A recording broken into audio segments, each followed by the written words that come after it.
Welcome to Representing Relations. I always like this one. Relations, or otherwise known as ordered pairs. There's 4 ways to represent them. Let me give you the first set of ordered pairs. We're going to represent them as ordered pairs or relations. And then we're going to set up a table, graph, and mapping using these ordered pairs. The first set is 3, 2, -1, 2. Notice I'm using parentheses. 0, 3, and -2, -2. When we set up our table, notice in parentheses we also used a comma. This is your X, and this is your Y. When we set up a table, we put all the X's in one column and all the Y's in another column. So the ordered pair 3, 2 looks like 3, 2 on a table. What about -1, 2? -1, 2. And 0, 3, 0 is your X, 3 is your Y, and -2, -2, -2 is your X, and -2 is your Y. So your X always comes before your Y, just like in the alphabet.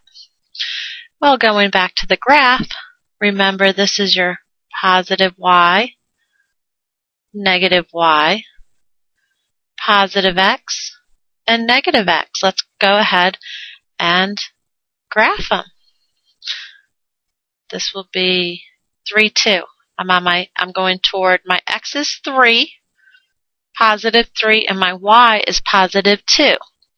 So I'm going to jump 1, 2, 3 toward the positive X, and 1, 2 toward the positive Y, leaving me with 3, 2.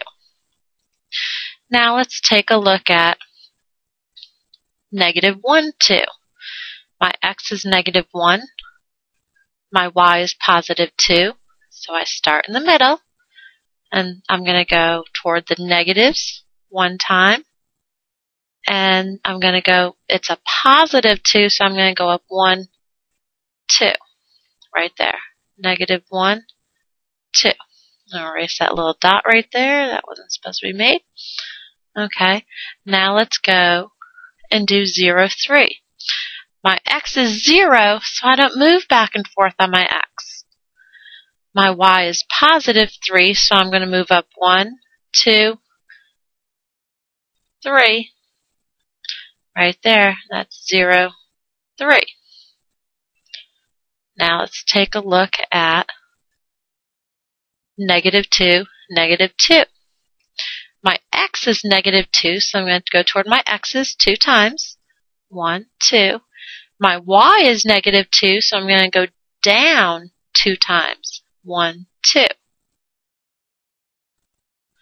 And that's -2, -2. And there's a graph.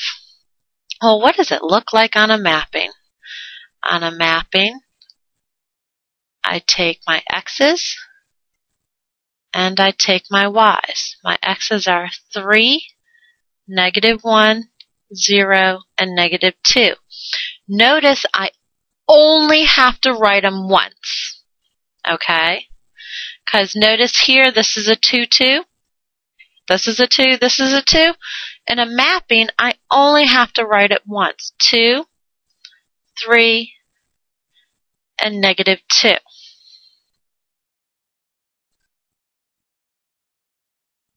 And now I draw my lines. My first ordered pair is 3, 2, so I'm going to draw an arrow from 3 to -2. Just want to state this is my X, this is my Y. You don't have to put that there. My next one is -1, 2, so -1. Draw an arrow to my 2. My third ordered pair is 0, 3. Draw an arrow, and then 2, negative 2. And there's your mapping. Very, very good. Now, continuing, they want us to determine the domain and the range. Your x is always your domain. Any x-coordinate is your domain, and your range is any y-coordinate. Look at this. I want to say my domain, which is your, I put an N there. That's fun, or an X instead of an N. That's funny. My domain, which is my x coordinates, would be 3, negative 1, 0, negative 2. 3, negative 1, 0, negative 2, using commas to separate them. My range are all my y-coordinates, just my y-coordinates, which would be 2, 2, 3, and negative 2. But once again, just like the mapping, I only have to write it once. 2, 3, and negative 2. I already know my range is 2. I don't have to write it twice. Okay?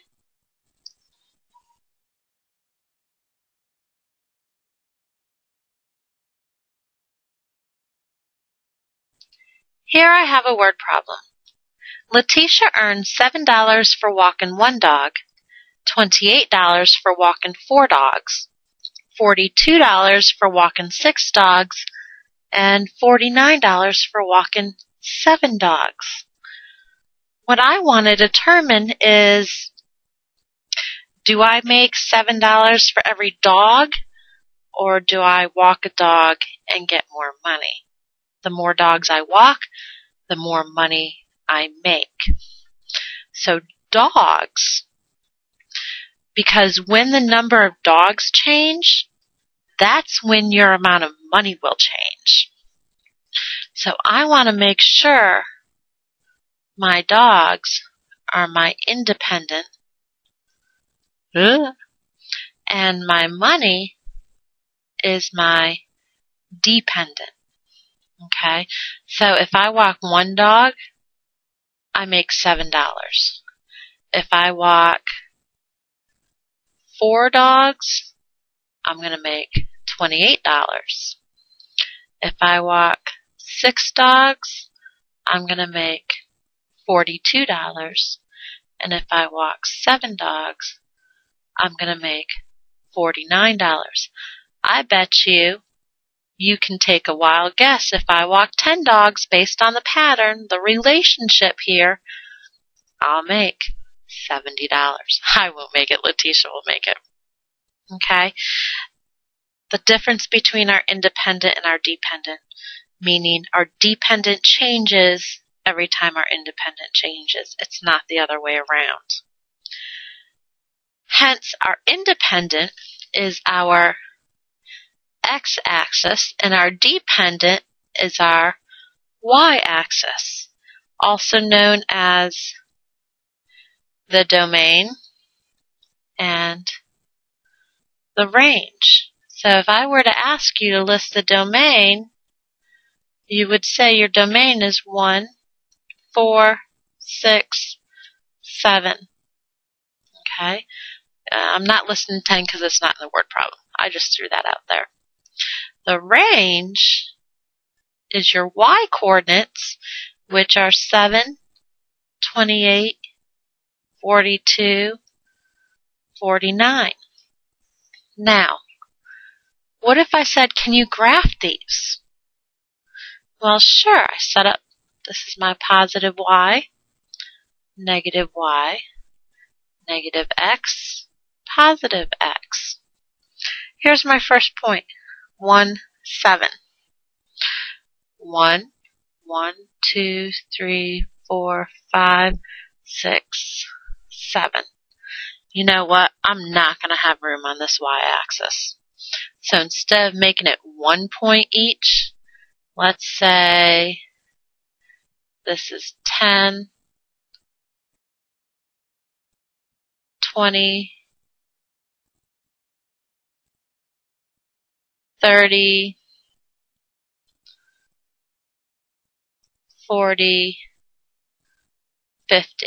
As long as did I skip 2 or 1? I need to skip the same amount and count by the same number. It's okay. So if this is 10, 20, if I'm going to skip by 2, everyone has to be 2. 30, 40, 50. Okay, let's graph. 1 is my x, about 7. That's my first one. My next point, or ordered pair, is 428. So I'm going to go over 1, 2, 3, 4, up 10,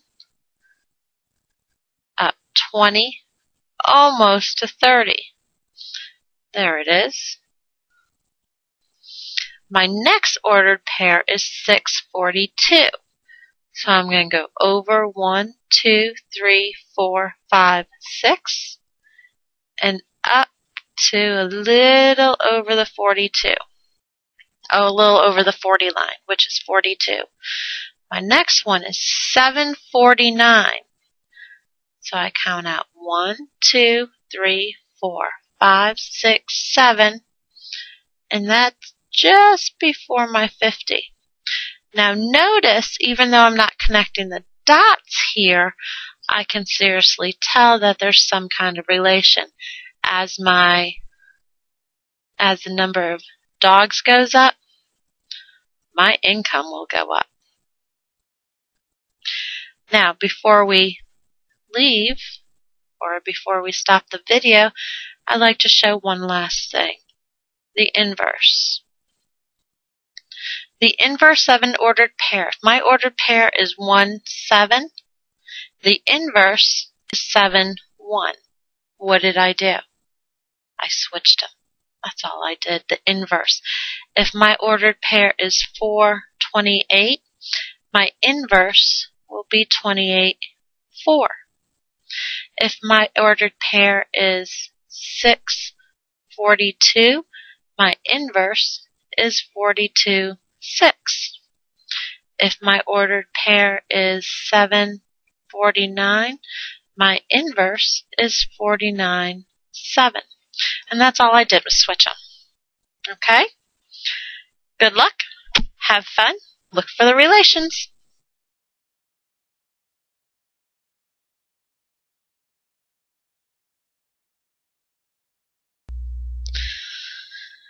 Representing functions.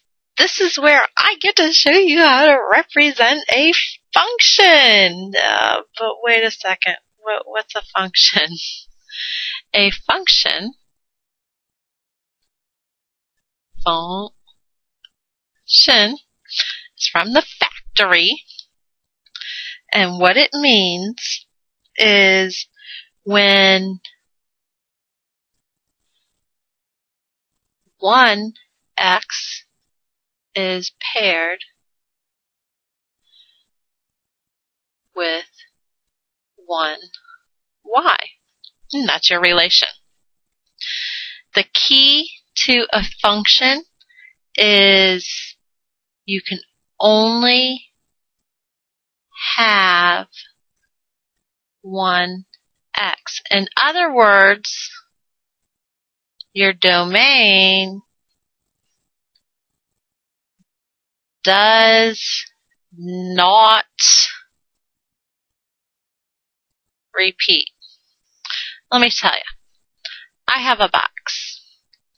Inside this box, it's a magic box. And out of this box, I have my x values. And when I put in outcome, my y values. Let's say I'm checking to see if x plus 10 is a function. I'm going to put in 1, and what's going to come out? Well, 1 plus 10 is 11. I'm going to put in a different number. Let's put in 2. It goes chugga, chugga, chugga, chugga, chugga, chugga, chugga, and out spits 12. Okay? For every domain, there's a range, but your domain or your x values will never, never, never repeat. For example, if I have -4, 9, and I have -1, -6, and I have 1, 3, and I have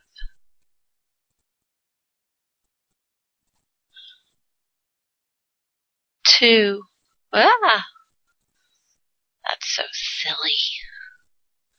And I have 2, -6, and I have 3, 11. That's okay, because my domain, if I list my domain, it's -4, -1, 1, 2, and 3. And my range on this function I sound like a pirate on a treasure hunt. On a treasure hunt for my range. My range, please show me my range. Come on down, 9. Come on down, -6. Come on down, 3. Come on down, -6. Notice, as long as your domain does not repeat, it is non-repetitive. Non-repeat or non-repetitive. This is a function.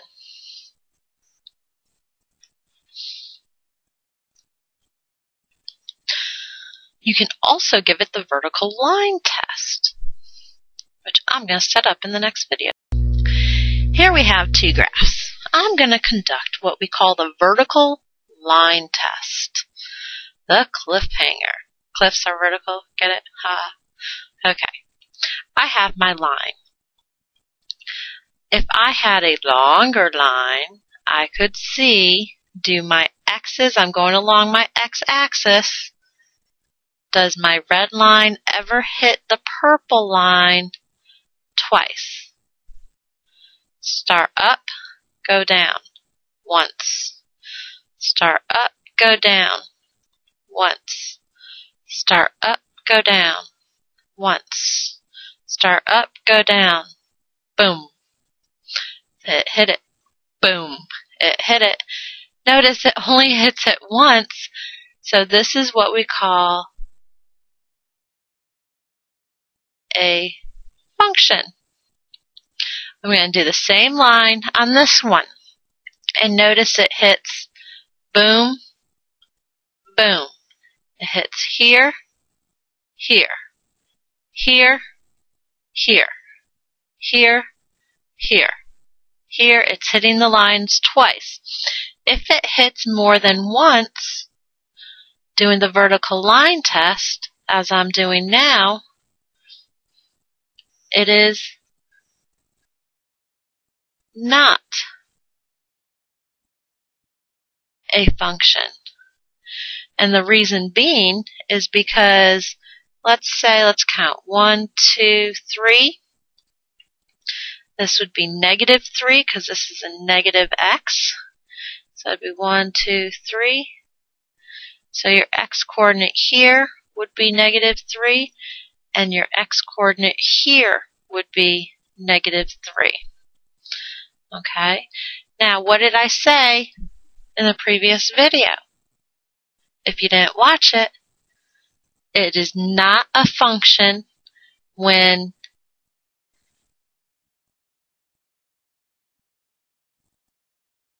There I go again. When what? When x repeats. Not a function, okay? Must only have one x. Okay? Here, I have x1, x2, x3, x4. I don't have any lines down here, so I know it's not going to repeat. And that's what we call the vertical line.